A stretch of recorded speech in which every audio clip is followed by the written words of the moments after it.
Well, for more on these political events in Italy, Giuseppe Sciortino, a professor from the Department of Sociology at the University of Trento, joins us now. Good to speak to you. So, Mattarella is saying he has taken this decision for Italy's economy.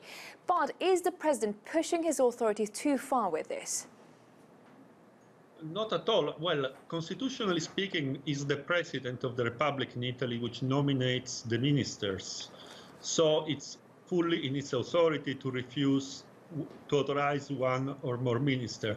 This very seldom happens because usually there is some negotiation between. In this case, it's very likely that the choice of not asking for the nomination of Savona as Minister of the Economy was actually a way of testing the authority of the president in a way. It was a challenge to its authority. So in some way, Mattarella couldn't do anything else than refuse. Even more because one of the stuff that had been asked by the president to the two populist parties had been to guarantee the European signature of the treaties that Italy has signed. But would you say it is betraying the voters' trust? Well, during the electoral campaign, both parties have been very, very ambiguous on their European platform.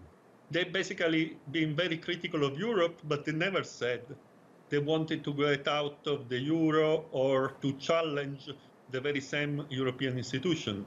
While the European economy, they asked Savona as a very clear no-euro platform. So in some way, you could say that if somebody was betraying, I don't like to use the term betray for politics, but let's say the platform didn't call for the same position the suggested ministers stand for.